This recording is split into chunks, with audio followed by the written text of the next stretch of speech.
up, guys? I'm here today with a review to the first episode of Darwin's Game.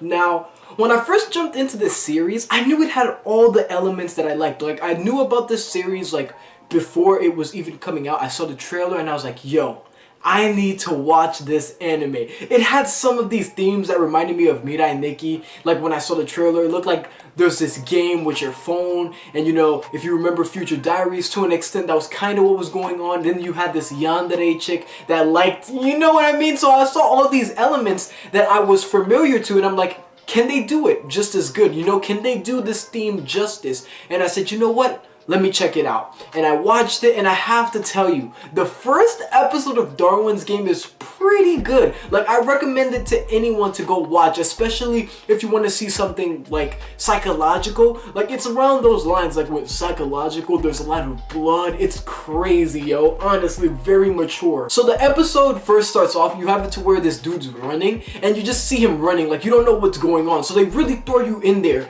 like give you this eerie feeling. You're like, yo, what is he running from? And you see he's getting chased. There's like this invisible thing chasing him and you're like, what the hell? What's going on? Come to find out, this dude's playing a game, and in this game it's like kill or be killed, you know, pretty much. But the thing with this game is there's like ways of, you know, trying to survive it. So basically, if you can't kill the other person you're playing with, you can call for help. You can, you know, like you can either run away from them for the time being, and if you stay far away from them, you can win. So those are the methods. There's also another method which I'll talk about once we reach, you know, later on throughout the video. So we have this guy who's just running and he's hopeless. Like, he has no one he can call for help. And he sends one last call to one of, you know, his friends, aka the main character. Now, the main character at this time, he doesn't know anything about Darwin's Game. He doesn't even know about this game. He hasn't played this game, and he gets this message like the next day. So basically, the friend dies, and there's this weird thing that's going around in the city where there's this graffiti of like these dead bodies. So like, you know, when you see like police put the yellow tape and all that, and you see like a dead body on the floor and they make those certain movements, like there's graffiti like this all over like the whole, you know, area of where the main character lives. And this graffiti is connected to this game. So basically, when people die in this game, I don't know how I can explain it, but they die in a way where their body disintegrates and it forms this graffiti. It forms that imprint on the ground. So when the friend dies, like, you see that right away. So like right away you can kind of tell that that's the friend's body, like he died, because you remember where he dies and you can tell when you see the graffiti. You're like, oh, that's where his friend died. Now the main character's name is Kaname, and I'm not gonna lie, I like Kaname like off the bat, but he does have like problems that you can see as the viewer. Like, he's pretty stubborn. Like, there was this one moment where, you know, when the friend's telling him, like, he's like, oh, what's this? This free-to-play game, Darwin's Game. Like, one of the friend who knows about this, Kyoto, he's like, yo, don't do anything. Kaname, presses play. Like, what, bro? Yo, he just told you not to do anything. And what I came to the conclusion with this game is, like, when Kaname presses play to start the game, like a snake comes out his phone and bites him in the neck. But no one else sees this, so I'm assuming no one can see it except the people who play the game. So those who play Darwin's Game could have probably seen the snake. So Kyoto, Kaname's friend, who also knows about the game, saw the snake, I'm assuming. So once Kaname gets bitten by the snake, he knocks out, he goes straight to sleep. So we're like, what the hell just happened? Now he has this mark on his neck. He wakes up a few hours later in the infirmary, and we notice that he's different necessarily, that there's this weird ability that he has now to where, like, he drops a pen and he goes to get it under the bed, but the pen never went under the bed. So he comes back with the pen. But the pen never went under the bed. He comes back with the same copy of the pen. So I kind of summed this up to be like, he has the ability to copy things or something along those lines. After leaving the infirmary, he decides to go home. He's like, I'm gonna just go home. I don't feel too good. Yeah, just to ditch school. Now, Kyoto specifically tells this dude Kaname, like, yo, do not mess with Darwin's Game. Go straight home and I'm gonna tell you how to, you know, how to work things. Like, this is a serious game. You can see from Kyoto's composure that this dude is serious. Like, this is like, don't mess with this. This is a serious thing. But Kaname doesn't care. On the train, he starts the game up and starts playing. And the thing about this that got me is, it took him a long time to kind of notice what was going on in this situation. So on the train, he accepts this challenger, right? It's like this panda costume or something like that. And that's a challenger. So then on the train, it's just him and this, out of nowhere, this panda dude is there. He's like, wait, hold up. This is this panda dude. Isn't this the same dude I'm fighting? Now the panda dude's coming closer with a knife to kill Kaname, and he's like, wait, what? Yo, and he's just running, he just starts running from his life. And you can see, like, from what I've come to the conclusion is, although people cannot see, like, certain things that are going on, like the snake and stuff like that, they can, like, other people who don't play the game can alter, like, the consequences of the game. So, like, let's say you go to the police and the police shoot the person that's trying to kill you and they kill him, you win. So pretty much, like, the game, you just have to get this person out of here any way you can. Like, so you really have to be smart and use like your environment or whatever you can to really outsmart and outwit your opponent. So Kaname, he's running away from this panda dude. This guy's chasing him. The whole town is looking there like, oh, it's the mascot. It's a baseball thing and something. He's screaming for help. He's like, yo, call the cops. Call the cops. No one's calling the cops. He runs to this, and people get affected too because he runs to the security guard like, yo, this panda bear is chasing me. He's gonna kill me. And the panda kills the security guard straight up, like he doesn't care. He just straight up kills this guy. And it's like, wow. I feel like once you see that, because it was like a gruesome kill too, like he slit his neck and all you see is blood gushing out. And once I saw that, I was like, oh, this is serious. I know the beginning we saw killing, but this one, that's when I was like, hold up, yo. They're taking this to a whole nother level. Like, while Kaname is cornered because the panda has him in the, you know, security office and now he's about to kill him, Kyoto comes in and he comes in clutch and holds it down for Kaname to help him to escape. But sadly, he gets stabbed, which really sucks because I feel like Kyoto was the one who was gonna teach Kaname about this game. Like, Kaname just literally launched himself into something he doesn't know anything about, and now it sucks because Kyoto got stabbed and he eventually dies.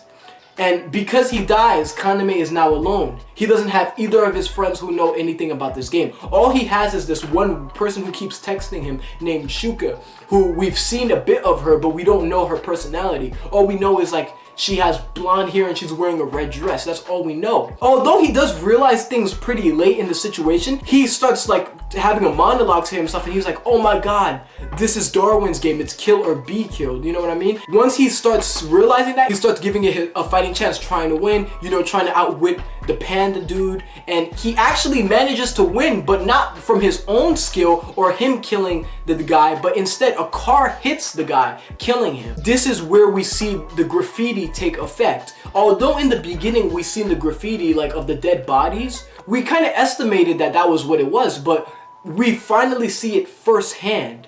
And so we see it happen to the panda guy as his whole body's just disintegrated. He's crying. He's like, yeah, this is way better than my boring job. He's just going on this like maniac rant and whatnot, and he just straight up disappears and the graffiti forms there. Then we go back to Kyoto and we just see the graffiti, and sadly he's dead.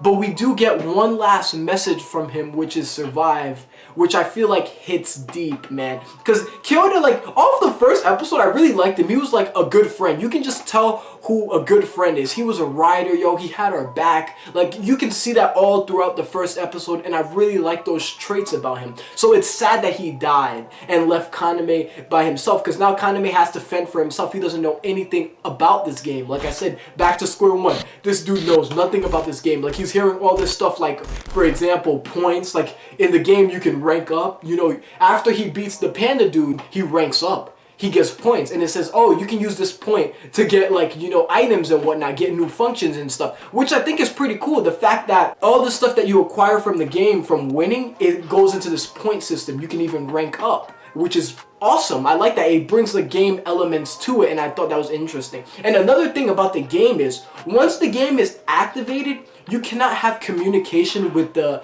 like, outside world. So, for example, the game takes place on your phone. So, like, let's say I'm in the game, right? I can only access people through the game. And the only people I can basically access through the game are the people who already have the game. So I can't like call 911 on my phone while I'm in the game. Like I can't do that. I'm prohibited from doing that, which puts a hold on you. You know what I mean? So you can't really like do anything to outmaneuver this. So you can call for help, which I believe I mentioned. You can call for help from others, but the thing with that is they have to get there on time, and if they don't, you're screwed. You're pretty much screwed. Kaname, being the main character that he is, he doesn't want to kill people, but he's pressured. It's like this kill or be killed situation he's in that's being pushed on him. The character that I mentioned, Shuka, she actually sends Kaname a text saying like, I'll teach you, you know, what you need to know. Like, I'll help you through this game. So they meet in this warehouse and they have a conversation. She's like, can I trust you? What's your sigil? He's like, what the hell is a sigil? I'm like, what the hell is a sigil? And she educates us, telling us a sigil, like when the snake from the beginning of the game, the snake that bit Kaname, it gives you a form of power, right? And this power is very natural. Like you will use it without knowing. Going back to when Kaname was in the school infirmary where he got the duplicate pen, but he didn't know he did this. So that's a big thing. So he didn't know he had a sigil. He didn't know what his sigil was capable of. So she's like, show me your sigil and I'll trust you. He can't because he doesn't know what his sigil is. Yeah, worst case scenario goes and she's like, now we gotta fight. And now he's running for his life from this pro player, right? Shuka, who has her sigil where she has these chains that she can just completely control and lead them anywhere to kill you. And he's running for his life, yo. It's like, it's the saddest thing because it's like, he doesn't know anything about this and he's gonna die a hopeless death, you know, if he doesn't get his act together. Which he eventually does, which I love. I love seeing like him saying, can I do this? And then like a second voice coming in his head like, be confident, you can do this. I love seeing the two sides of him right there. So he's running for his life and eventually he manages to use his sigil, which is basically like he can bring, the way I look at it, there's two things, right? He can either create anything he wants because he creates a gun, or bring items that he has to himself. So like he has a gun, he can bring the gun from wherever it is to himself, you know what I mean? So I think it's either between those two lines, and this ability is something new, so not many people know about this. So that they're like, so she herself, Shuka, is also shocked when she sees this. They end up fighting and my boy Kaname manages to pull through, hold it down, and beat her without killing her. Like I said in the beginning, the only ways to get out of this game is to like kill the person, like death pretty much. That's pretty much the only way to get out of this game. And we find out there's this other method of getting out the game, which is you can basically become the servant of the person you lost to. So what happens is you go under them, and not only do you go under them, like some of your points goes to them. And yeah, that's pretty much it. And now you're under them, so that's like a way to not kill people. So I wonder, will Kaname use this to his benefit? Because he's pure. He doesn't want to kill people. Will he just start taking people under without necessarily killing them? Or like, you know, how will he use this to his benefit? And you have to be careful who you trust. You know what I mean? I do feel, although we can trust Shuka, like she seems pretty cool. I mean, she's pretty crazy. Like when you see her, she is pretty crazy. So, but I think we can trust her. Yeah, I just have to say, first episode was really good. I love the music. I love how, you know, the main character, like I said, was monologuing to himself. Like, just the whole concept of what's going on. And I'm interested in the characters so far. Like, you know, Kaname and Shuka as well. And I thought it was really funny at the end. Although it's cliche, you had it to where, you know, Kaname wakes up and then Shuka's like naked on top of him, like, let's make a family. So I thought, I mean, that happens a lot in anime, so I couldn't hate, but I did think it was a bit cliche. But overall, for a first episode, it was really good if you ask me. Like, they really did a good job. It hooks you in. A pretty long episode, 47 minutes. I would definitely give this episode a solid 7.5, or I can even bump it up to an 8, like 7.5 to 8. Honestly, that's my opinion. Let me know what you guys think in the comments of the episode. But yeah, thank you so much for watching this. If you made it to the end, you are amazing, yo. Peace. Before ending this video, I want to give a big thanks to my Patreon supporters. Because of you guys, I can make enjoyable content and all the artwork that I love. Thank you so much. I want to give a big shout out to Sienna Cujo, Teddy Vinning, and Tim Kaine. Yo, hop out the back, no backseat, I take the wheel, no taxi, I move too fast, can't catch me, she move too fast, she nasty, what? All of these niggas to be the drag queens, bad things happen.